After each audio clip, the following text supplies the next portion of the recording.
Good morning, everyone. It's Wednesday, May 15th. Hoka Carbon X Day. The Carbon X shoe is out, folks. Get your shoes now online. And, folks, we're going to be giving away some Carbon X shoes to people who call in with the best audio later in the podcast. So please do that. But what a week, guys. Welcome to the podcast. What an unbelievable week. I don't know where to begin. This is Let'sRun.com co-founder Robert Johnson, joined by Weldon Johnson and Jonathan Gulp.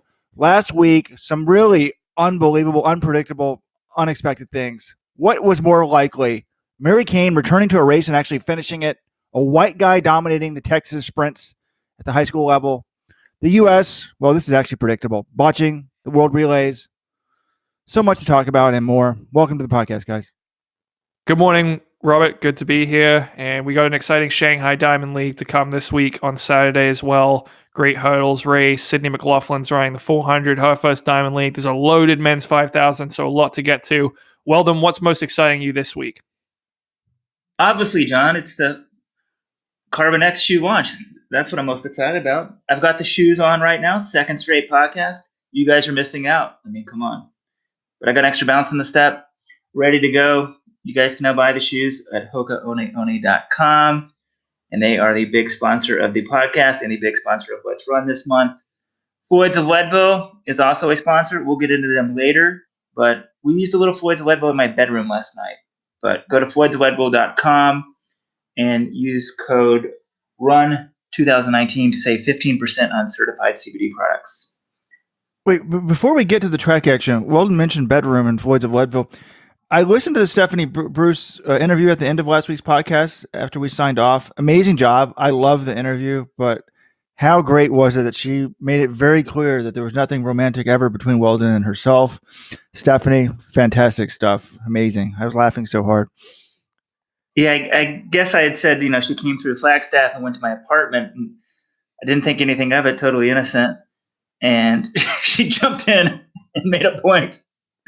So I guess I'm known as like creepy Weldon or something. Well, there was some running stuff to talk about that happened last week. Let's do that. I think the thing that we've been talking about a lot is Matthew Boling. So let's start there. This high school star from Texas. And John, white star. We can't hide his race because let's be honest, this is crazy. We cover track and field the full time, but I think you've experienced the same thing I have. Like random friends who do not follow track have been texting me like, hey, have you heard about this dude? Is he white? I'm just seeing it on Twitter. It's like Barstool Sports had something like, watch this white guy run down everyone in the 4x4 at the Texas State meet. And I don't go on Barstool, but it popped up on my Twitter. And they have other stuff like, every mainstream sites are just like, look at this guy, look what he can do. And I guess I have a couple takes. One, Matthew Boling, what he did at the Texas State meet was phenomenal. He ran 10:13 to win the 100. He won the long jump after just 2 attempts. He jumped over 25 feet. It was a little wind dated, but it was still a good mark. And then just was like, look, I'm not taking any more jumps. I need to conserve my energy for the sprints. And then his final race, the 4x4, split an incredible 44.75 leg to run down the leaders and win the race for his straight Jesuit team. It's a high school in Texas, in Houston, which is where he goes. And his 44.75. So the U.S. senior men ran at the World Relays over the weekend. If Matthew Boling had run in that race, he would have had the second fastest leg for the U.S. men, and actually might have been the difference between them winning and losing to Trinidad and Tobago, because they got beat in that race. Pulled the Dewo, the anchor, face planting at the line. It was a rough one for the U.S. men. Obviously it's somewhat different circumstances, but it's the same track. It's the same distance of a track. 44.75 is faster than 3 of the guys on that team who failed to break 45 seconds. So I thought it was a phenomenal weekend for Matthew Boling, but also we've seen phenomenal high school athletes before, and I don't remember a sprinter. When was the last time a sprinter got this much hype as a high school male sprinter got this much hype, guys? Never since Let's Run's been founded. I mean, Jeff Dimps was pretty big. I mean, Candace Hill was going pro at age 15 or 16, but she wasn't a national story. And that's maybe a good name to mention. I mean, she went pro a couple years ago and is doing nothing now. Now, I guess the women's sprinting and men's sprinting is different. We have a lot of body issues with the women. But I'm going to mention a few names here, and I'm going to tell you how many of these people are Olympians individually. These are the people that have run faster than Matthew Boling's 10.13 in high school. Trentavis Friday, 10 flat. Jeff Demps, 10.01. Anthony Schwartz did it last year at altitude, 10.09. And Derek Florence, 1986, ran 10.13 in Texas as well. Those aren't exactly household names, are they, John? No. Well, Anthony Schwartz actually was, I think he went viral a little bit because he was a great wide receiver on the Auburn football team last year. He's only a freshman in college, so maybe he's got a chance still. But yeah, the other guys, I think it just shows in any event, it's not just sprints. Running fast in high school doesn't guarantee you're going to be really a stud at the next level. But look at the high school 200 meter record holder, Noah Lyles. Granted, he hasn't officially made an Olympic team yet, but he's been the best 200 meter runner in the world for the last couple of years. So it doesn't mean that he could be the next Noah Lyles, but he could also be the next Jeff Demps or Trentavis Friday, and we'll have to wait a few years to find out. Hey, Jeff Demps does have an Olympic medal on a relay and 14 yards in the NFL, John. I mean, how many guys would want that? There aren't many people who have both of those things. I'll admit that. New England Patriot, right? At one point? I think they had him in training camp and cut him before the regular season.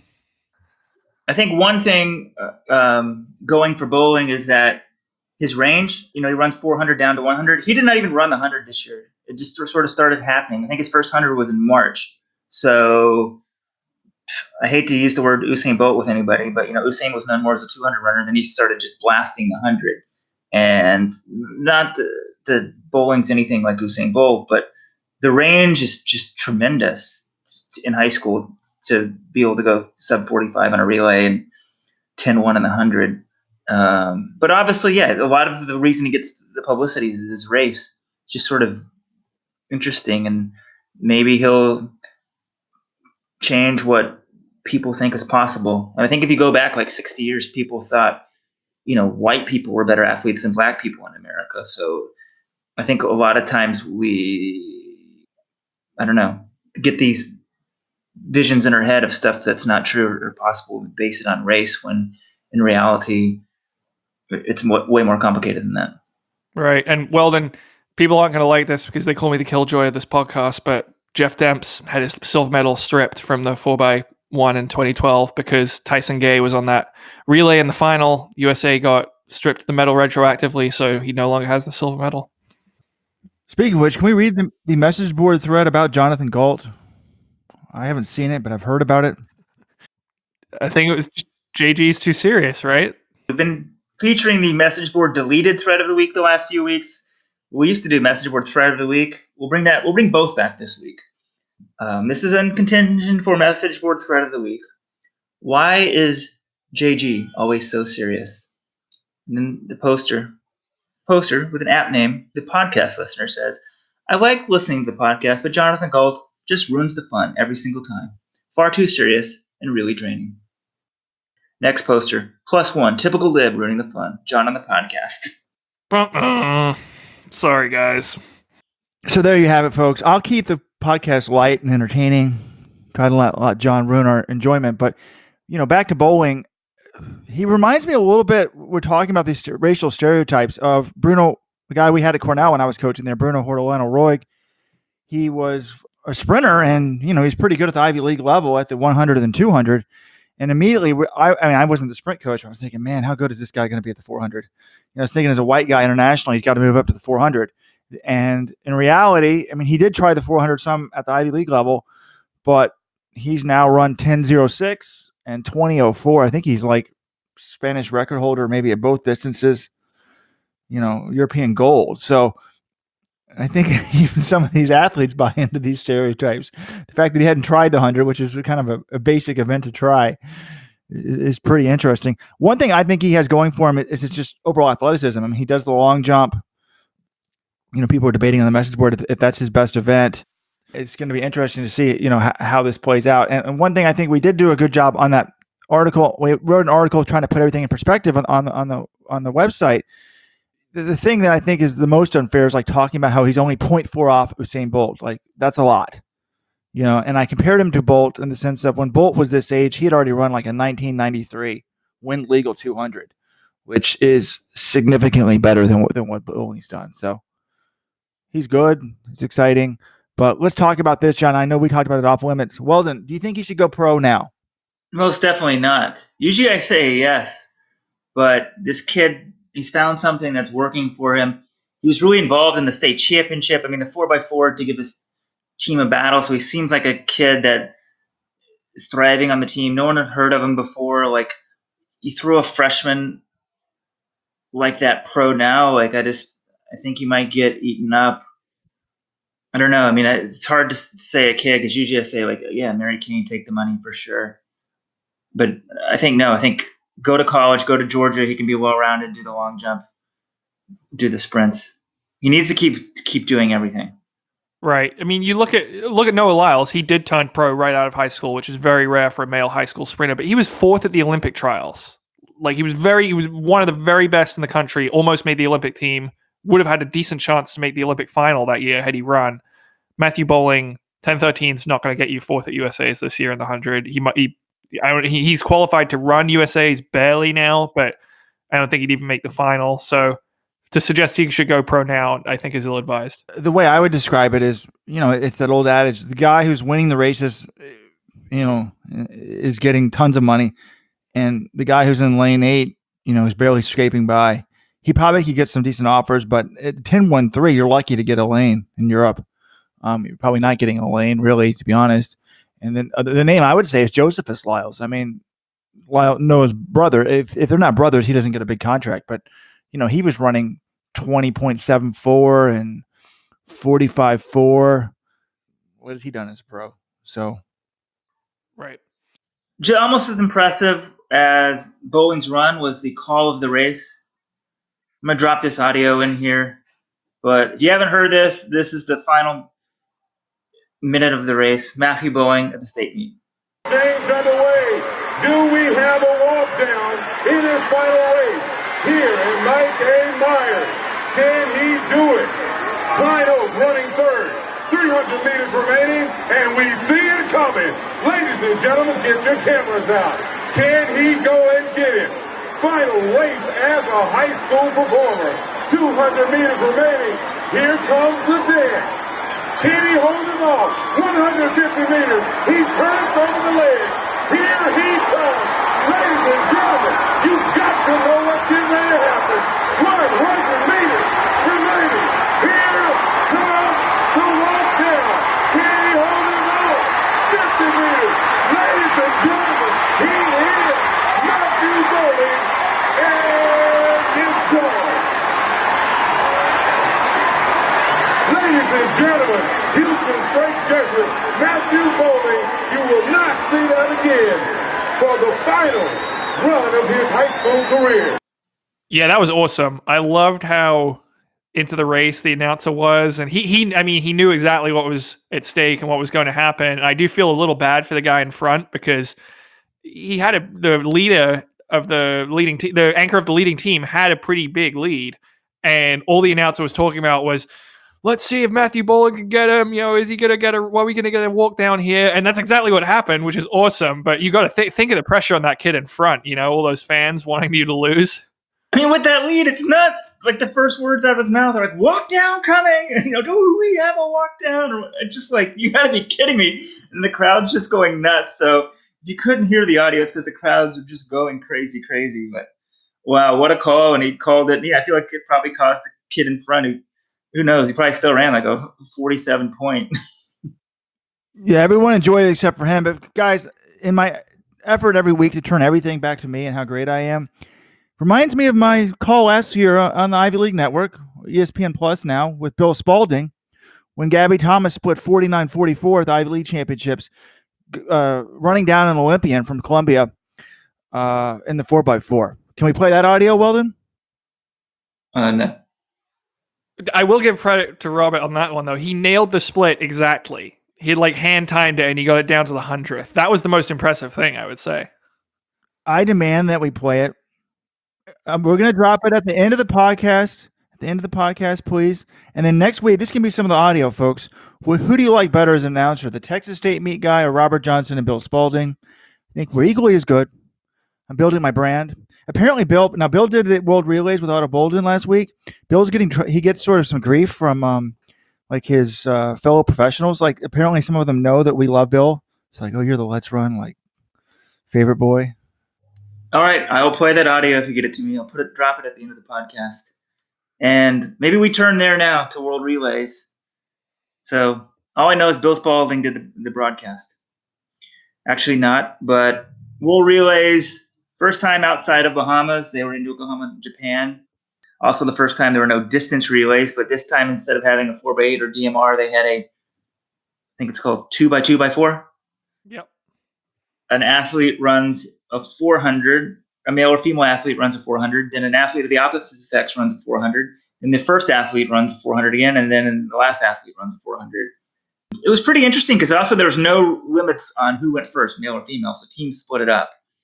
And for the U.S., Sierra Brown went first and Donovan Brazier second. The Kenyans did their man first, so throughout the race, the Kenyans way ahead until the final leg, and Donovan Brazier just walks down the Kenyan leader. So an interesting race for sure. Worth a watch. We put the videos on Let's Run. If you didn't see these, sprint races take a very short time. We have like the highlights of them, of all of them. But outside of that race, it was a pretty disastrous meet for the U.S. Based on expectations, right? Like, see, the women won the 4x1. The men got beat in the 4x1. Didn't drop the baton, just got beat and by Brazil won the 4x1. We got beat in the 4x4, both 4x4s. I mean, the U.S., I feel like in the past we could just sort of like scrub together 4 people off the street and pretty much win in most 4x4s. That's no longer the case because we've been getting beat at other international stuff. But it's just sort of shocking to see in both races to get beat. Well, Weldon, I looked this up. All right, trivia question for you guys. World Indoors, World Outdoors, Olympics, World Relays. Those are sort of the big meets for relays. When is the last time that the USA failed to win both the men's and women's 4x4? When do you think the last time that happened was? I feel like the men have lost recently, but not the women. So I'm going to go back like 40 years or something. Okay, so you're saying, like, what, do you have a year specifically? It means I'm close. 1976, the doped Soviet era. Robert? Never. No, neither of you were close. It's 2004 World Indoors, but that's still 15 years. There's a lot of championships in between 2004 and now. So for them to lose both those races was pretty incredible. First of all, and maybe I should have done a little more show prep, but I tried to find the prize money. Was there no prize money for this race? They used to have big prize money, and I cannot find it. I Googled it all night last night. So I did try to, I was going to write the NCAA office because some big names skipped this event. Like, where was Michael Norman? Some of these people are even running in Shanghai. You think you go to Japan and then run Shanghai this weekend. But we had 6 of the 20 fastest men in the world in 400. Michael Norman was number 1, Fred Curley number 8, Nathan Strother 9, Paul Dittlewood number 11, Kamari Montgomery 14, Quincy Hall 16. So I can see how, you could lose if a few of those guys don't show up. I mean, if Norman doesn't show up, you're dealing with 8, 9, 10, 11, 4. I mean, maybe that's possible on the men's side, but the women, we had 6 of the 10 fastest women in the world last year. Wembley was number 3, Irby number 5, Ellis number 6, McLaughlin number 7, Francis tied for number 7, and Beard number 8. Like, how does that happen? Yeah, that was crazy. I watched that race. The first thing was, I think they lost it on the third leg and the third exchange, because in that race, Jessica Beard, who was, as you said, the 9th fastest woman in the world last year, she split over 53 seconds, and the handoff from her to Courtney Okolo, who's the anchor, they slowed down. They lost a few places there, and they were behind Italy. They should have been ahead of Italy on the final exchange, and they just didn't do it quickly or smoothly enough, and so they lost position there. And then Courtney Okolo, who is the world indoor champion, couldn't make up the deficit at the end, ended up getting beat by Poland. And Poland did have a pretty good anchor. I mean, they have decent depth, but the U.S. women should be unbeatable in this event with the people they had in that team. All 4 of their legs were among the 20 fastest women in the world last year. Poland had 2 women in the top 75 from their team. So really on paper, it shouldn't be close, but just really, poor job by the U.S. in that race. Yes, there was $1.19 million in prize money. So I don't know what the breakdown was for each event, but I see that there was prize money. Who won the Golden Baton, John, for the best team? Do we know that? Here we go. USA won that again. We dominated, winning by 54 points to 27. So we'll take it all back. A very successful World Relays for the USA. Dominant position. I mean, just shows how you need a little nuance when analyzing this stuff because it was pretty poor meat for the US. Let's go back to this 2x800 with a break, the 2x2x4, which I didn't even know was happening really, and then I started analyzing afterwards. It fascinates me. So the U.S. did win the gold, but I've done some analysis, and I have my performer of the week. This is of all the things. Actually, we have the Ethiopian 10,000 meter championships were held last weekend. We're going to talk about that. There's some good performances out there, but my performer of the week comes from this 2x2x4. And what I did was I compared everybody's total time. So the splits, by the way, in the IAAF relays were terrible. There were no live splits, really poor. But I just added up. Like Donovan Brazier ran 50.8 on the first leg and then a 48.82. And so that's a total time of 139.62. Sarah Brown ran 56.30 and then 61 flat on leg number 2 for 157.30. So I added up all the times, ranked them by the men's fastest to slowest.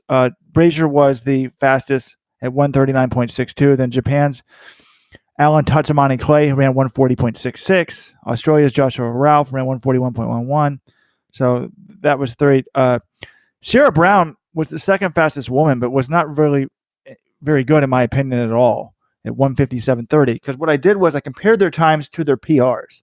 So who do you think did the best relative to their PRs? Well, Brazier ran 4 seconds faster. The Australian guy, the Australian Japanese guys had to be pretty faster, a decent amount faster as well. Yeah, it's pretty interesting. So Brazier was 3.8% faster than his PR. He ran 3.93 seconds faster than his PR. Some other guys were 4 and 4. On the women's side, Sarah Brown was only 0.6% faster than her PR. She only ran 0.71 of a second faster than her PR with a break between the two legs of the 400. I mean, a 61 second 400 was terrible. So, I mean, 157.30, like Caster Semenya would beat her. A.G. Wilson would beat her straight up with no break. She negative split it, right? I mean, positive split it. She went faster on the first one, whereas Brazier went faster on the second one. So it sounds like you need to save something for the second leg. She went too hard in the first leg. Right. I don't totally blame them. No one has run this kind of relay before, so you don't really know exactly how to pace it. She also had less rest than Brazier, for what it's worth. I think maybe, folks, we should go to this full time because my performer of the week, Alan Tatsunami Clay of Japan. John, please tell me what you know about him. I know you know everything about every runner. He ran for the Japanese team at the World Relays last week. Correct. He is 17 years old. He was running like in the Florida Relays for some reason in March. From the best I can tell, his PR is 148.31.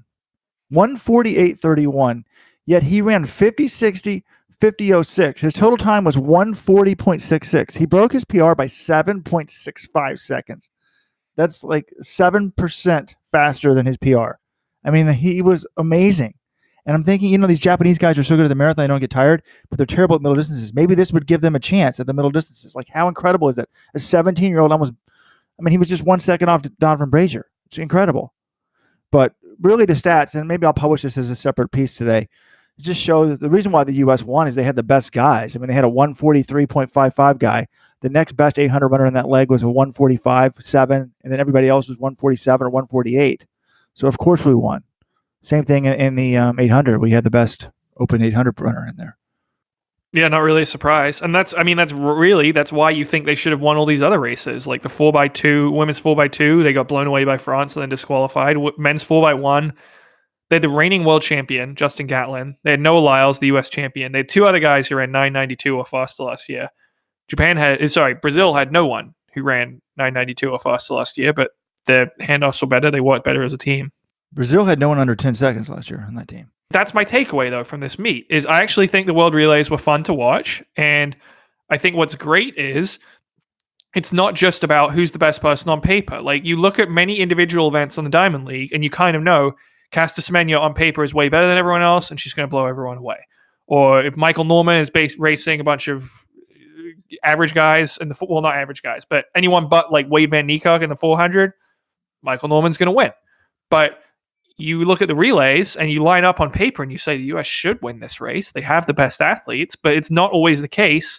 Things go wrong. The exchanges are important, and I think it adds an element of uncertainty that is too often lacking at the top levels of the sport. But that should really only be for the 4x1. The 4x4, there's no excuse. But while we're ripping on the U.S., we should point out that Japan, who we always praise for their baton exchanges, blew their baton exchange and didn't even make the final in the men's 4x1. And the last time, and we had the World Relays, the Great Britain men did not even make the final at World Relays. They botched the baton. Maybe they made the final, but I know they botched the handoffs at one point and didn't do anything. And yet they won the World Championship a few months later. So we could still do it at Worlds. We did win the mixed relay 4x4. I was just kind of curious because I did not see World Relays this weekend. So on the final day, we had 3 4x4s. Yeah, it's ridiculous. They ran it right after the regular same gender 4x4s. It's just a complete dilution of the talent pool. Though I will say Belgium's world junior champion, Jonathan Secor, he ran the men's 4x4 and then he came back about 20 minutes later and ran a leg on the mixed 4x4. So I give him respect for that, but it was essentially everyone's B team on the mixed 4x4 and just not interesting to see not the best athletes run against each other for a medal that is equal theoretically to the one in the regular 4x4. But they not even equal. They put that last. They highlighted that as the final event of the championships. It shows you how sort of the That wasn't the final event of the championships. It wasn't? There's the 4x1. Yeah, but it was the last 4x4 is what I meant. I don't understand having 3 on the same day. Maybe at an Olympics, fine. They want to try it out, having a mixed gender. Are they doing it at Worlds or just the Olympics this year? They're doing it at Worlds. And the thing about if they do it at Worlds or the Olympics, if they spread it out enough on the schedule so that the top athletes can run both relays, They are doing it. They're putting like it's possible to run like mixed gender relay, then your open event, then the 4x4. I don't see anyone doing that though. I don't think anyone wants to run all 3 of those events. I would for the gold medals. What's going to end up happening? You're going to have some scrubs running the 4x4 mixed gender 4x4, or you're going to have studs running it against scrubs. It's just devaluing it. I don't think it's a good idea. Yeah, we want the best competing against the best, and if people are sort of picking and choosing, I think it dilutes it a bit. But fine, we'll give it a chance. Yeah. All right, Robert, we're almost half an hour into the podcast, and you barely said 2 words about Mary Cain. You need to remedy this situation. Yes, but I can't really. Can I bring in Alberto Salazar at the same time?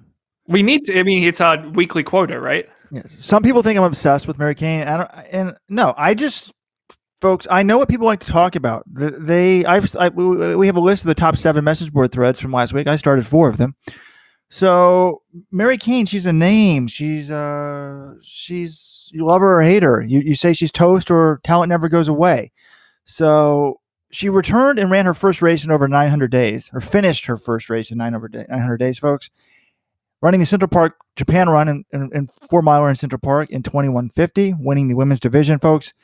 Is she back, John? I think the stats reveal she's definitely back. This race had like 4,000 finishers. Only 2 men beat her. She beat like 3,900 people. Think about that. She's back. Robert, there's no need to patronize her. She's not back. She almost certainly will never return to the level that she was at in 2013, 2014. But I think everyone agrees it's good to see her running again. She seems to be mentally in a better place based on that video from her training in Mammoth Lakes. And at the time, her training was not going well. She could barely run. Her form was awful, but I think she knew that because she was going through some injury issues, and it looked like, I didn't really get to study her form during the race, but it certainly looked closer to what it was when she was healthy. I think it's good she's running again, and I think it's good that she seems to be enjoying the sport again. But I don't think we're going to be talking about her as a serious contender to make any world championship or Olympic teams ever again.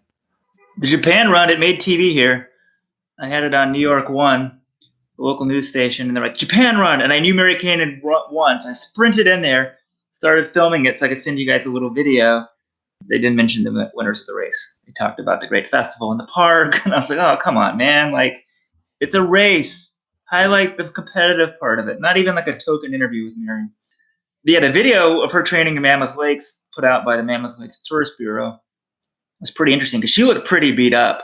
So I was kind of amazed to see that from the winter and her running this, but it's just such a long way whether she can ever get back to sort of even national class. Obviously, I hope she does, but if she doesn't, she seemed to have a very good perspective. She's like, I'm going to be a 60-year-old woman, and I hope I'm a more kick-ass person then than I am now. And being a professional athlete, it's just a little sliver of your life, and she seems to be in a good spot.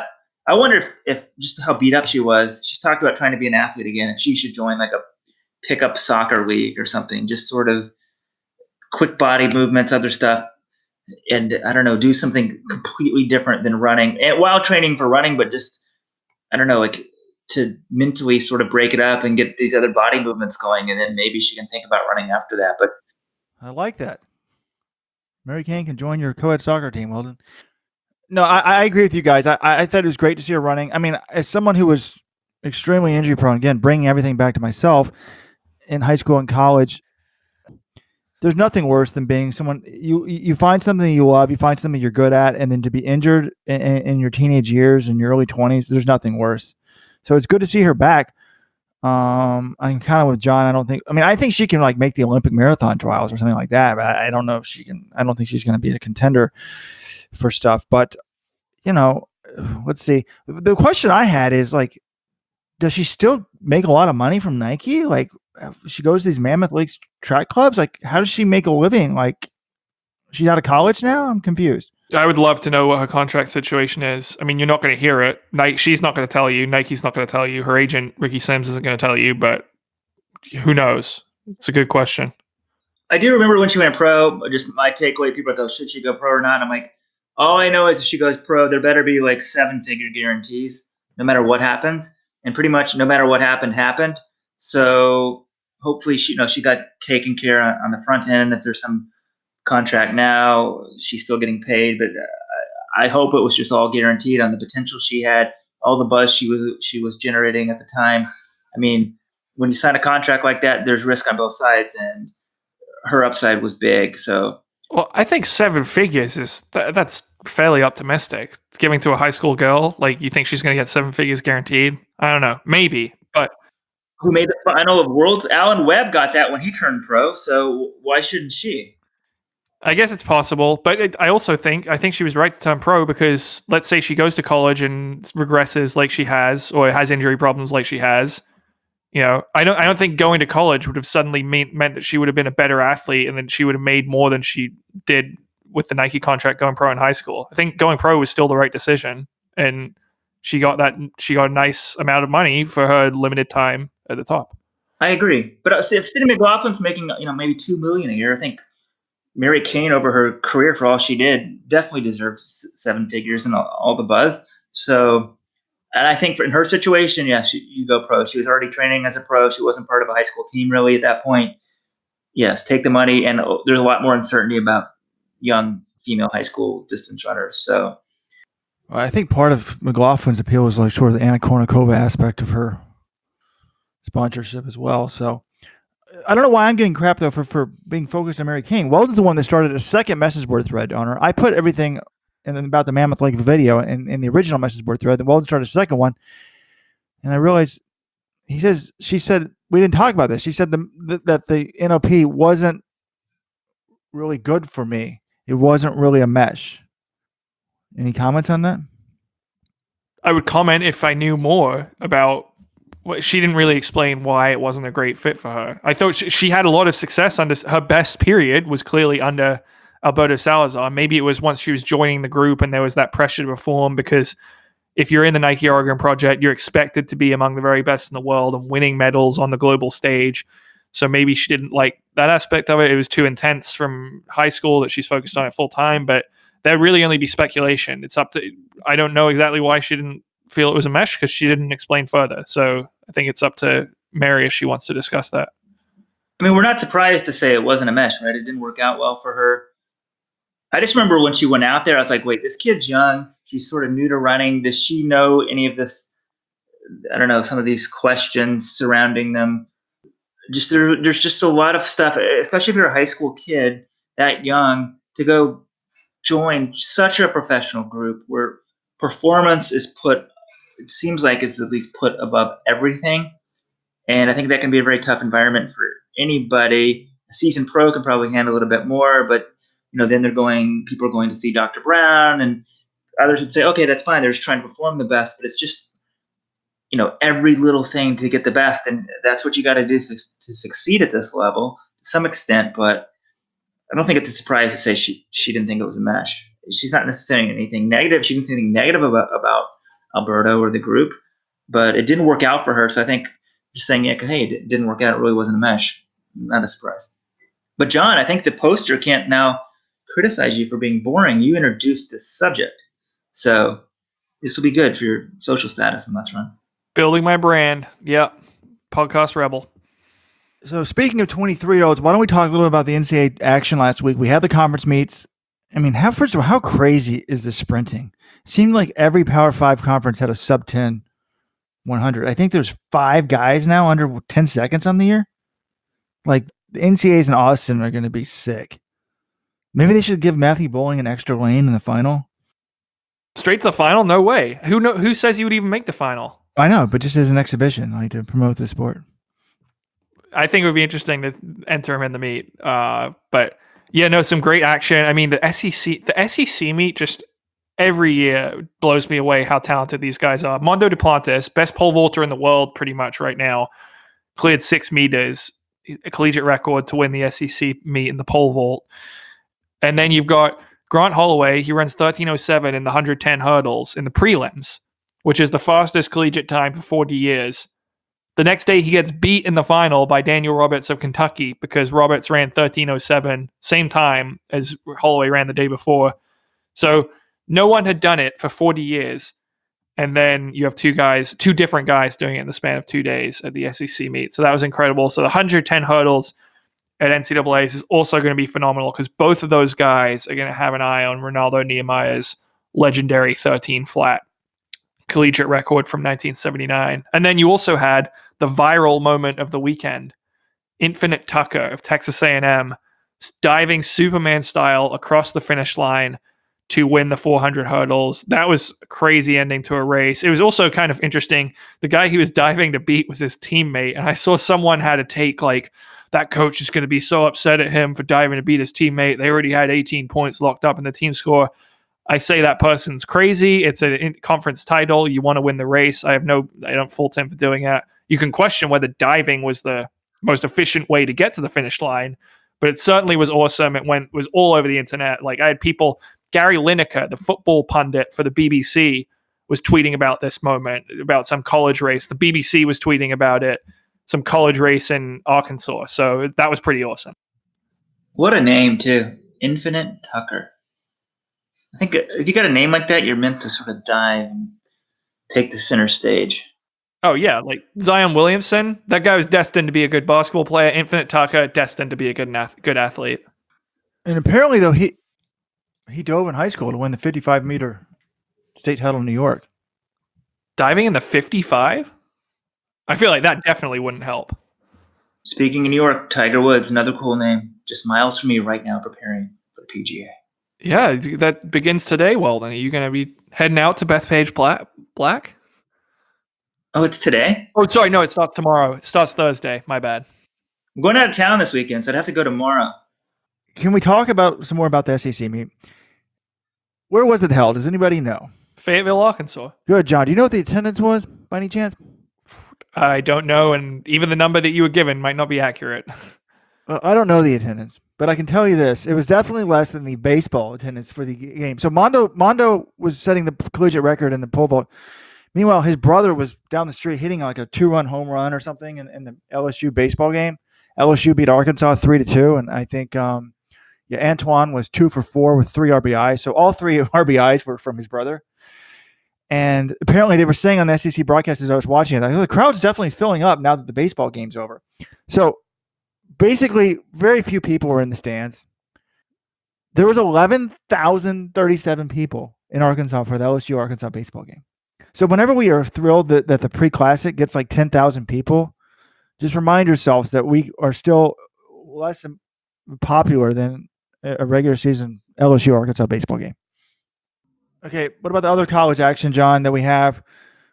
Real quick, I mean, there was some big distance action, and nobody was seeming to be talking about it on the message board, so I started a thread about this. Grant Fisher, the Golden Boy, he's a senior. He won the NCAA 5K 2 years ago. He was a superstar in high school. His college career is coming to an end. He's getting ready for his final NCAA meet, and he loses twice at the Pac-12 meet. He lost at 1,500 to Princeton alum William Paulson, who's running for Arizona State as a grad student, and then he lost the 5,000 to Tier of Oregon. So now he was tired in the 5,000, whereas Tier was fresh, and in the 1,500, he did beat a bunch of 338, 339 guys. So is this a good sign for him or bad sign, John? I think it's hard to just divide it one way or the other. I would guess I would lean towards, it could be, it doesn't mean he can't win the NCAAs, but because look, the guy he lost to, William Paulson, was 5th in the NCAA mile champs. Okay. So he's a good miler. Cooper Tier was 4th in the NCAA 3K. So losing to those guys, there's no shame, but Grant Fisher did win the Pac-12 1,500 2 years ago before he won the 5K title outdoors in NCAAs. So I'm sure he was hoping to win. It would have been a better sign if he had won. I do think Morgan McDonald has to still be the favorite right now in the 5K, but I'm not totally going to... I'm just because he lost to a pair of studs in their specialty events at the Pac-12s, that doesn't mean that's not why I'm going to write off Grant Fisher. Yeah, at first when I saw that he lost, I was like, wait, this isn't good. But I kind of agree. I mean, he lost to 2 studs. I don't think we can... McDonald's definitely the favorite. But speaking of McDonald, how about his teammate, Oliver Hoare? He had beaten Nagusi earlier in the year outdoors to sort of say, hey, I'm ready to defend my title. But at the Big Ten meet, he got smoked. Michigan State's... Justine Kiprotich. I was going to say Kiprotich. Thank you. Smoked him. It wasn't really even close. Again, what does this mean? And I put this up on the message board, and someone pointed out, like, look, people forget how good Kiprotich was. He was 2 years ago. He beat everybody in NCAAs except for Josh Kerr. He was a runner-up. So, again, though, I just don't think Hoare's been firing on all cylinders. He didn't win indoors. I don't know. This is definitely putting big doubts for him. Well, I think it just makes it a really competitive mile, 1,500 outdoors, because you've got Hoare, you've got Kiprotich, you've got Jordy Beamish, who's the NCAA indoor champion from Northern Arizona, and you've got Yared Nuguse, who anchored Notre Dame to the DMR title indoors. All those guys in the mix, I think a wide open 1,500 is exactly what you like to see. That's one of the best events to have a wide open field in because you get craziness in the home straight. So I think that's going to be one of the events to watch. Okay, I said he smoked him, but Kiprotich beat him by 0.39, so it wasn't really smoking. I stand corrected. Well, this is a little plug. I spoke to Jim Walmsley yesterday for a couple hours, and the talk was so long, you guys said I couldn't drop it on the end of this podcast. So that will be coming in a couple of days. But, hey, it's Carbon X Day. It's good to hear from Jim. But he was talking about some of the pressures of college track and how it was just tough for him. But he's like, look, it's just I think the college track wasn't good for me because you're running all these other meets, but you're really trying to peak for this one meet. Whereas a lot of the ultra guys, they race a lot throughout the season, but he's like, you're just going for this one race. One race, important. Go one race, important. Whereas how much, obviously a conference track meet's very important, but sort of mentally, physically, you're getting ready for that. Some people are putting more focus on that than NCAAs, and some people are putting more focus on NCAAs. And obviously, probably at that level, once you're, at the Fisher Oliver level, you're putting more emphasis on NCAAs, so then maybe you're not quite ready at the conference meet. There's just a lot of stuff. And then if you're even thinking about Worlds, maybe you're even backing off even more this year. So there's just a lot to think about. A few other NCAA studs I want to mention. Danae Rivers of Penn State, who won that NCAA indoor mile in crazy fashion, coming from 5th to 1st in the last 20 meters or so. She is in fine form. She won the 1,500 and the 800 at the Big Ten meet. I want to try to find a video of this, John. This is your task for the day. In the 1,500, she beat Julia Rizek, the NCAA indoor mile champ, by 0.02 of a second, 4:17.69 to 4:17.71. So that sounds like a fantastic race, particularly, well, I guess that would have come before the 800. So really good running there. I mean, she's obviously in good form, and I guess has to be considered the woman to beat at NCAA outdoors. And in the men's 800, there's no doubt the man to beat is Bryce Hoppel of Kansas. I mean, he remained undefeated on the year, 12 for 12. He hasn't lost a single race. So he beat Jonah Koech of Texas Tech. Pretty remarkable. I mean, the guy's been on fire this year. Yeah, I think it's going to be interesting. I'm assuming Rivers will defend her title in the 800, and that's the event she'll do. But in the 1500, I think you've got a lot of very intriguing possibilities because you could have Dune Rivers. You've got Jessica Hull, who's the defending champion outdoors, who will probably do it. You've got Julia Rizek, who's the NCAA champion from Ohio State. And then you've got Danny Jones of Colorado, who last year was the best. I would say she was the best collegiate running, but she redshirted, and she was the NCAA cross country champion. She made her first race of the season wasn't until the end of April 26th, 27th is the meet. She ran 4:20 for 1500 at altitude. So that'll get her an easy NCAA qualifier in the 1500. And she just won the Pac-12 5,000 title. So I think you could have a really exciting race with Jones and Hull and maybe Rizek and maybe even Danae Rivers in the 1500 NCAA outdoors. And Notre Dame Jessica Harris is number 2. I mean, she split really fast at pin relays. She's the second fastest person of the year. Speaking of Harris, she actually ran the ACC meet. She didn't win even any event, but she ran the 800 and the 5,000. She was 4th in the 800, 6th in the 5,000. Guess she wants to stay away from the 1,500. But while we're talking about track, there's been an event that I don't think has been mentioned at all on the Let's Run homepage. I haven't seen any articles in it at all. The Ethiopian champs were held last weekend, and I don't really know. They always do some weird stuff, but I think the 10,000 meter champs there may have had some impact on the world team because a lot of studs ran it. Basically, you need to run this race like to qualify for their trials, is how it's been explained to me. Okay, so John, do you know who won the race, the men's race? Jamal Yima? I don't know. I'm just guessing. Barega? Solomon Barega. Okay.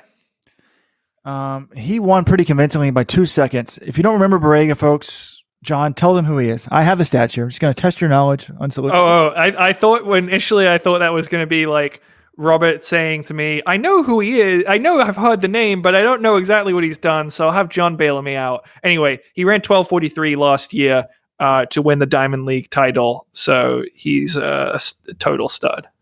Yep. I think it was like silver at World Indoors as well behind Kajelcha. Yeah. He gets the silver at World Indoors, then doesn't even medal at World Juniors. He was 4th and ran 12:43. So he won by 2 seconds in 28:23.7 over 59:18 half marathoner Andamalak Belahu. Both those guys actually ran World Cross. Barega was 5th, and Belahu who's only 20 years old, was the 19th. And then 12:56, 58:45 guy Abadi Hades was 3rd, but he was like, he was 6 seconds back, and then 4th place was like 20 seconds behind him. So they were the class of the men's race. And the women's race was won by Letzinet Gade, the World XC bronze medalist. She's only 21. She won by a lot, over 7 seconds. Second placer was Tessahe Gamuchu, 20, who was 5th at World XC and has run 30:15 on the roads in Valencia. I mean, how come every time in Valencia is so fast on January 13th? And then the third placer was Netzanet Gudeta, the World Half Marathon champion. So some real quality at the top of those races. But what wasn't real quality, but I'm not really sure if this is fair to say it's not real quality because I'm going to anoint this person. I've already handed out my performer of the week to the Japanese 17-year-old 800-meter runner. That's my running performer of the week. My field performer of the week, folks, the national champion, and excuse me, not just the national champion, the national record holder and national champion of the high jump in Ethiopia, Dippy Lemp, folks. Big news report. Well, can you do the da-da-da breaking news sound? Dippy Lemp has set a national record for the high jump in Ethiopia. Weldon, please guess the high jump record. Mark and John, you follow him. Is this a men's high jump or a women's high jump? Men's high jump. I'm going to go like a good women's high jump amount. I'm going to go under that. One. Can you do it in inches, please? 185. I'm going to say 201. So you guys are saying like 6 feet low or something? I don't know. I don't know my metric numbers. You guys are way off. I'm surprised the results in Ethiopia were. This is the national record. Oh, a national record. Oh, I would have. I didn't think you'd be telling us about it if it wasn't really bad. Is it like 230? It's 210, which is 6'10 and 3/4. I mean, that would be fairly competitive in the Ivy League, but it probably wouldn't win it. It definitely wouldn't have won it this year. Oh, I didn't know how short. I was guessing 185 is 6 feet. I didn't realize what that was in feet, so I should have gone higher. Like 185 to 199. Like actually, I've got some other ones though. What about the men's long jump? Omad Oguku Chamu has won it. Let's say 710. He won it in 7:57, which is 24 feet 10 inches. Now, to put you in put that in market perspective, that's actually decent. That would be like number 54 in the NCAA. He's no Matthew Boling. That would have gotten him 6th in the Big 12 meet this weekend, so the national champion.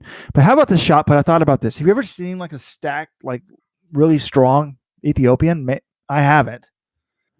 Shot put, Mark. John, your guess, please. 2050. 20. I need it in feet. I can't convert to feet. Sorry. 20. What would 20? How far does what's his name throw for the U.S.? Ryan Krause is like well over 22 meters. Oh, well, 1489, John. 48 feet 10.25 inches for Zagaia Moga. Okay, that's not good. He'd lose. He wouldn't win a lot of state meets in the United States with that. What do you mean, John? That would be. Oh, I guess it's the biggest. Sorry, it's the heaviest shot. Sorry, it's still not good. That would be 345th in the NCAA, and he would have. It's the same mark that Britton Mann of High Point threw this weekend to get 4th at the Big South Championship. So he could score in the Big South Championships. Maybe he could get a scholarship. So there you have it, folks. The field events from the Ethiopian Championships were riveting. You think all the field event guys are pissed because we talked about the field events at the Ethiopian Championships and not say the field events at the SEC? We talked about Mondo Duplantis. Thank you. We do it all here. We do it all. All right, guys. Do we want to talk some real track and field, some Diamond League track and field, Shanghai this weekend? I think this meet is going to be phenomenal. And the only bad thing for Americans is it starts at 7 a.m. in the morning on Saturday morning. So you need to get up early to watch it on NBC Gold. But some really good things coming in that meet. I'm going to run through. I'll name a few matchups here, and you guys can tell me which one you're most excited for. So 400 hurdles. We have Abdurrahman Samba and Roy Benjamin, 2 of the 4 fastest men in history. They've never raced each other. They're racing each other for the first time on Saturday in Shanghai. The men's 5,000. We've got Selman Barega, fresh off his win at the Ethiopian Champs. Hagos Gebrewe and Yomif Kajelcha. So Kajelcha, who broke the world record in the mile indoors this year. Gebrewe ran 12:45 last year. Paul Chelimo and the world cross-country champ, Joshua Cheptegei. So that's going to be a great 5,000. Sydney McLaughlin, her Diamond League debut in the 400, taking on Salwa Eid Nasser of Bahrain, who was the silver medalist at Worlds in 2017, has run 49.08. And then we've got men's 100, Noah Lyles, Christian Coleman squaring off. Guys, what is the event that you are most looking forward to this weekend? Weldon. Wow, I'm going 400 hurdles, but I got Noah Lyles and Christian Coleman racing. I mean, usually that's the deal. Just it sort of shows though that you need a build up and story, and I don't know, these kind of Diamond Leagues just sort of get dropped on us. And it's May, and we're going to be competing in October this year. So I think a lot of sports is about the buzz and the anticipation and the build up. But for me, the hurdles hasn't happened, so that's the one I'm going with for sure. I have to agree with you, Weldon. I think the 400 hurdles is my favorite. But what I like is that they're racing now, so you get sort of an early marker to see where people stand. Maybe they race once more in the regular season, and they'll probably have to race in the Diamond League final again, so the Worlds will be like the 4th time they race. But I like seeing where we stand now and then maybe checking in a few months from now, see if things have changed. Robert, what about you? What is exciting you in Shanghai? Well, that's amazing meet, right? I mean, thank you for promoting it, John. Yeah, I wanted to see Benjamin and the other guy race last year in the 400 hurdles, so I'm very excited about that. But come on, that 5,000 is absurd. And since the Diamond League is going to wipe out the 5,000, I'm going to really appreciate that. Maybe the last time I see a high quality 5,000 on the Diamond League circuit. But I think this is great. You want the big matchups early in the season, and then maybe once in the middle of the season, and then at the end. We don't need it every weekend. But hearing about Christian Coleman, I'm upset. Like, why didn't he run world relays? I don't get that. To me, I don't care if you're in the 400 runners, but the 4x1 guys need to practice for the baton exchanges. USATF, we need some leadership from you. Please do something with your time. And we have an editorial up, folks. Go to Let's Run. You're going to be hit with the splash page. Please try to save the Olympic trials. It's one of the greatest meets and greatest races in American track and field. It's the best marathon in the U.S. And in our opinion, its future is in jeopardy, and there's no reason for this. We need to have something that the fans, the spectators can understand. The top 3 across the line go to the Olympics and the marathon trials. We're going to be sending 3 anyways. We can get into the weeds and talk about who's at fault here, the IAAF, the USATF. But I'm very disappointed so far in how the USATF has handled this. It's been 2 months since the rules have been changed, and nothing has happened from USATF. You guys, I know, have been talking to people behind the scenes. I mean, I don't understand it. From talking to you guys, it sounds like nothing has been done. It's been 2 months. Like, what's going on? Max Siegel likes to use his private plane. He should have gotten on the private plane and flown over to Monaco to talk to these people, or he should have flown to Atlanta to talk to the Atlantic Track Club people and done something very quickly. Instead, we're 2 months. Come on. People are making their decisions now. Right. I was told 2 months ago that the USATF was going to appeal to the IAAF to either have them lower the standards in the marathon or try to give the Olympic Trials Marathon gold label status so that the top 3 finishers would automatically get the standard. Then I emailed again last week and asked Susan Hazard, USATF head of communications, if that had happened or if that was going to happen. She said it was going to happen this week. She said that on last Thursday on May 9th. So I don't know if that means it's happened yet. They said they were going to appeal to the IAAF. So who knows the status of that? It may happen, but right now there are a lot of questions left unanswered. Yeah, I think a couple of things. One, this sort of shows how people can just do their jobs and not look outside of their jobs and sort of some problems and some bureaucracy. But if you're like a performance guy at USATF, you're probably evaluated how the USOC evaluates you, which is like, can this person win an Olympic medal? So that's what you're focused on. And you're thinking, okay, who cares if the 3rd place guy at the trials doesn't make it? That guy's not going to win a medal. What you're not getting, and then if you're at the IAAF, you're like, hey, we came up with a ranking system. It's better than nothing. It's not perfect. Oh, the USA shouldn't be favored, shouldn't get an exception for its own trials. So this is a good system. We shouldn't favor them. What you're both missing is that distance running in America starts with the Olympic marathon trials. Hundreds of people try to qualify. Thousands try to qualify. Hundreds make it. They all got in their communities. When I sucked as a runner, Let's Run would not be here without the Olympic marathon trials, first of all, because it gave me something to shoot for. I made it. I was like the 120th guy, but I dreamed of being number 3. And I got the number 4 in the country in the 10K. Not the year of the Olympics, but I got way better than I thought solely because of the opportunity in Olympic marathon trials. But more importantly, also when I moved to Flagstaff to train for the trials as the 100th place guys, you meet people at airports. You talk about the Olympics, and they're like, go get them. And that Olympic dream starts there. They talk to you. They know somebody, that sort of stuff. And then they go out in their communities, and this is built up for the Olympics as a whole. And NBC pays billions of dollars because of this dream that people strive to. And it needs to be top 3 make it. Because otherwise, let's say 7 guys, only 7 guys every year have this standard. Why hold the trials? Why would Atlanta want to invest millions of dollars in this? They're shutting down downtown Atlanta. The trials isn't in 9 a.m. like a lot of marathons. It's going to be like noon, I think. And they're shutting this down, investing millions of dollars. And now maybe the top 3 won't make it. So it's just a no-brainer. Please get this fixed. We don't need a gold label status. We just need the top 3 somehow. We don't need extra points for the U.S. But just please, this is so imperative. And if you're listening to the podcast, please look at our thing. Just tweet something out. Hashtag save the trials. Other people read this. And hopefully other outlets pick this up. It's very important, I feel like, because of what the trials represent. There's so much built around it. Yeah, and I noticed this morning when I woke up and we're recording this broadcast early, we did get a retweet from ESPN's Bonnie Ford at 2:30 in the morning. So I'm not sure Bonnie was doing up that late, but so it is getting some viral traction. There's a few sourpuss is on the message board that I knew this had happened. They're like, well, you should just run faster if you can't run 2:11:30. And those people don't get it. First of all, what's different about this is it was changed in the middle of the game. The rules have been changed in the middle of the process. If you're a U.S. marathoner, when these rules came out 2 months ago, you'd already picked your spring marathon. Many of them had already picked Boston. Guess what? A sub 2:11:30 in Boston doesn't count because it's an aided course. Many of them were probably already planning on skipping a fall marathon because the trials are in February. So basically, if you're a U.S. marathoner, you really had no shot to get this time in 2019. It's just you didn't have a shot. Now, you could get top 10 in Boston, but that's a limited number of people that can do that. So it's just stupid. And Weldon's right about this. In the grand scheme of things, the high performance people at USATF, they don't care who is third in the Olympic marathon trials. They should care, but they don't care if Jared Ward gets that third spot. Guess what? He didn't run 2:11:30 to make the team. The trials were hot in LA. He ran like 2:12 something. Where did he finish in the Olympics? He finished 6th place. And what was his time in the Olympics? 2:11:30. So 2:11:30 in a hot race is pretty good.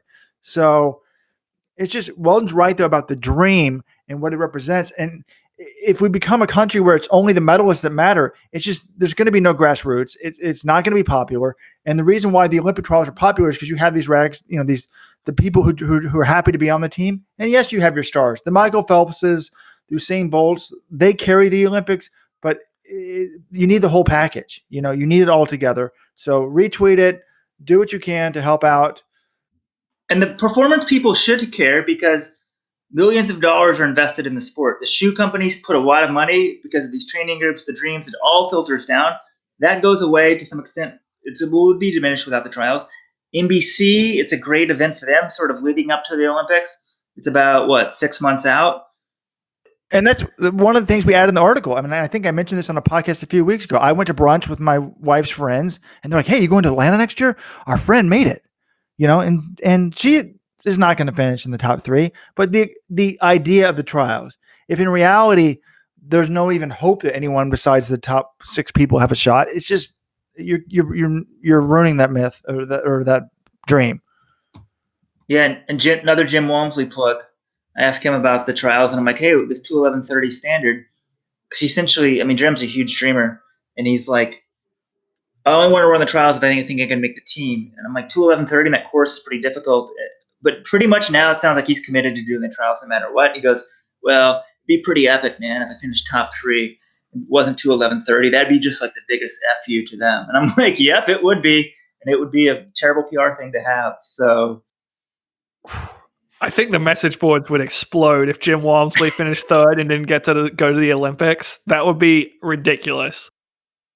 That will be coming up in a couple of days. We may have the highlights of that interview typed up later today on Let's Run. But please, we want the trials saved. Speaking of dreamers, Parker Stinson set an American record at 25K this weekend. I think he definitely deserves a mention on the podcast. And this guy's been aiming big at a lot of races and blowing up. I think most famously at the USA Marathon Champs, 2 years ago, really went out hard at like sub 2:10 pace or 2:10 pace and paid the price, and did a couple other races. And people are like, why is he doing this? And Parker's like, I want to go big. And well, he went big enough to pretty much crush the USA 25K record in Michigan this weekend. Argue the record soft, blah, blah, blah, blah, blah. But coming through and I think 62:03 and continuing on to get the American record. So pretty big run there.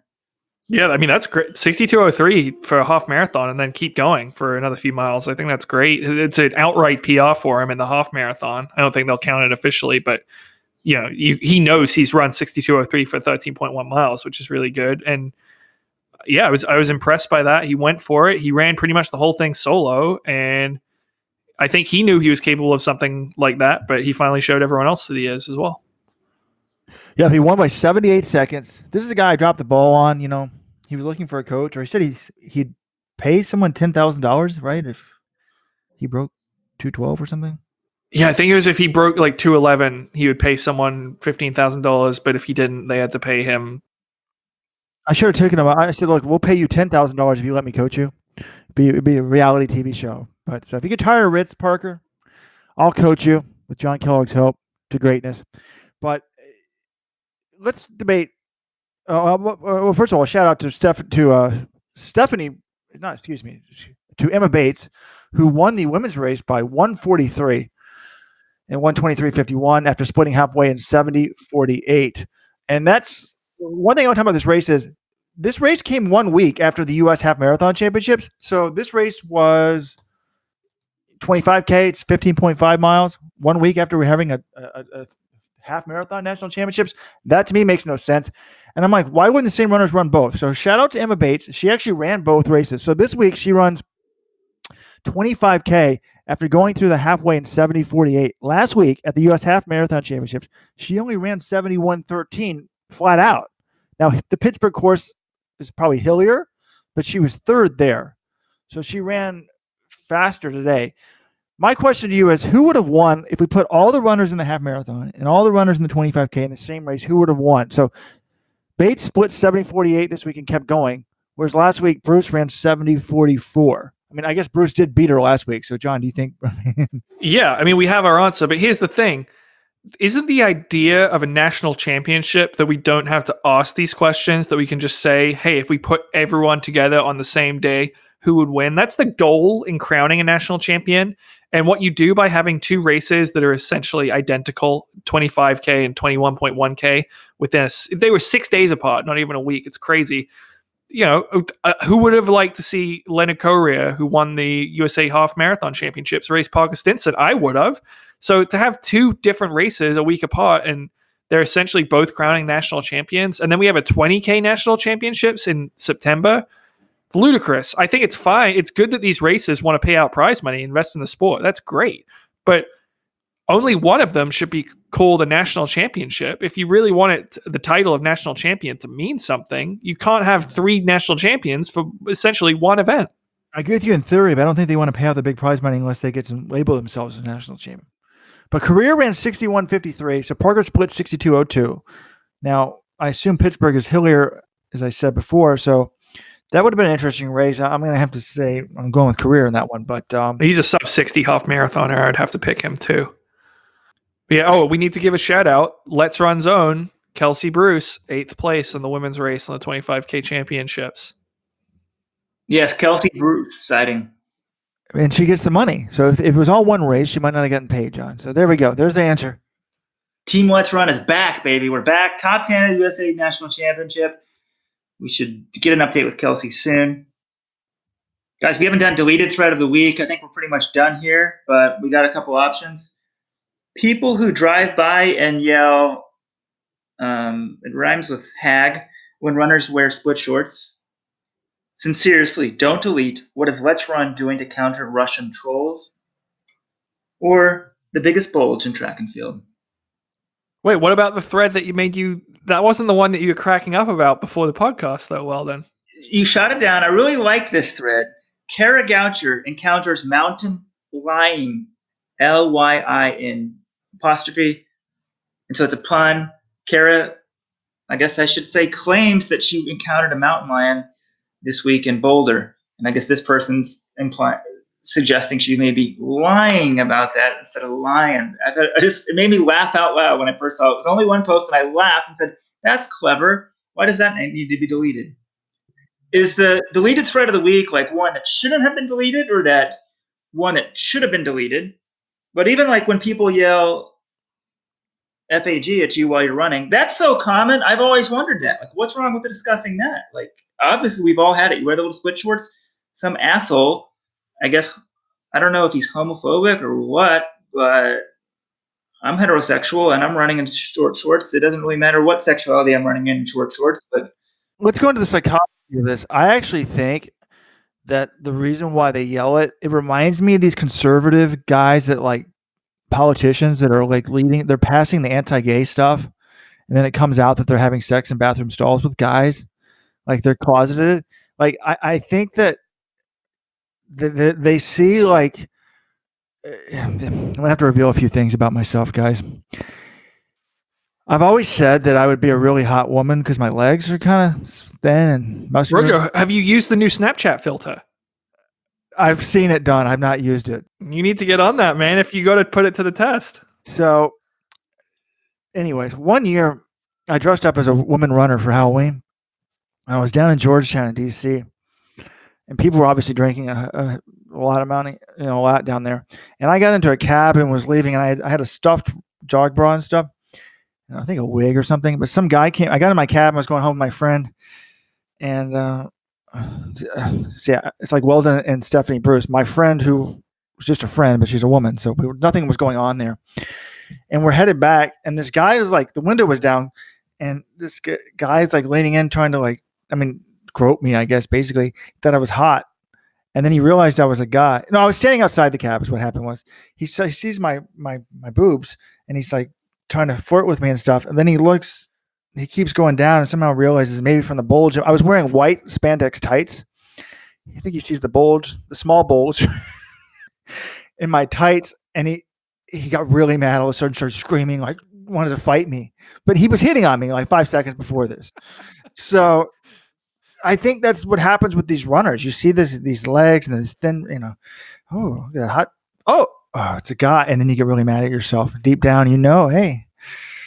So I think they're covering for something. I think the mountain lion thread is amazing. I mean, I believe Kara. Why would she make this up? This isn't like a Jussie Smollett story. Like, this is. I don't know why Weldon I just thought Weldon reacting that much to a simple pun I just found amusing. But with the yelling the homophobic slur at people, yeah, so it certainly happened to me when I'm running as well, and I'm not gay. So it's just, to me, I just think the people who yell it are uneducated. They haven't grown up. No one's ever told them that this is wrong, or they haven't learned that lesson. Like, that's something that most people you would think would learn it at some point, before their teenage years or the latest their teenage years, that's just not acceptable. And these people never have. So they're just sort of acting like children and, morons who don't know any better. And I think it's just clearly just, they haven't been educated on this thing, that what they're doing is wrong. That's the way I see it. Or they're just homophobes, in which case, screw them. A nice job by Robert of combining the two threads, the bulge thread and the fag thread. So well done. Thank you. I've managed to turn everything back to personal anecdotes, stories about myself. I do this because there's a message board thread person who gets really mad when I do that. But we promised to end the folks with my play-by-play from the 4x4. I want to have people compare that to the Texas State meet. I think I was almost as good. All right, we'll have that soon. And remember, later this week, we'll have a bonus podcast with Jim Walmsley. The Carbon X is out. And I said actually that Floyd's of Leadville was in the bedroom. My wife was having terrible back pain. She's been bugging her. She woke up 3 a.m. Floyd's has a transdermal cream, like a sports cream. Rub that in there. She said she was feeling better. So if you're interested in testing out CBD, oils, tinctures, gels, go to floydsofleadville.com. Use code RUN2019 to save 15%. And we didn't have audio of the week this week. And I want to have somebody call in. Who do we have? We had the fake. Was it Alberto that called in one time, or Galen, or fake Ryan Hall for sure? Oh, fake Ryan Hall. We had a fake Ryan Hall. That's what it was. So, audio of the week. I want to hand out a pair of Carbon X's. If somebody, my favorite audio of the week for next week. So call in and you could win. Yes. Give them the number, Robert. You can post. There's a link below the podcast on Let's Run, how you can leave audio, but you can also call 844 Let's Run. That's 844-538-LETS-RUN, folks. Unlike Facebook, unlike Twitter, you can actually call us, the behemoths of the internet. Let'sRun.com. And we will give away a free pair of Carbon X shoes in the next couple weeks. So please do the best listener audio. All right, John, Robert, thanks. Everybody, don't forget Shanghai Diamond League. What time on Saturday? 7 a.m. 4:36 a.m. Pacific time to watch Sydney McLaughlin run her Diamond League debut. Okay, but people on the West Coast, you guys can tape this. Everyone else, you must watch live. Till next week, here's Robert's audio of the Anchor Leg 4x4 Ivy League. Doesn't get any bigger than that. Next. Yeah, everyone loves listening to year-old 4x4 from the Ivy League championships. Give the people what they want. with it, a full 2 seconds behind. Yeah, 2.8 seconds she's got to make up. Can she do it? This would be one of the most legendary legs in Hep's history. She is starting red hot. She's moved from 4th to 2nd. Her teammates rooting her on. Trying to chase down the Olympian in 2016, the Commonwealth Games semifinalist, and she is gaining ground. Obenga Crofi can feel her footsteps. Oh my goodness. 25 high for Thomas at the 200. Obenga Crofi on top. Does Thomas have one more memorable moment in store? Here she comes. I think she's going to do it. There's 100 meters to go. Akua Obenga Crofi trying to hold off Gabrielle Thomas. Does Thomas have anything left? Here they come to the finishing line. It is so close. The dip. Thomas got it. Harvard does it. Oh my. 49.44, my watch. Oh my God, that's the official time. It's 49.44 split for Gabrielle Thomas in a career of memorable moments. That may just be the best run of Thomas's life. Oh my goodness.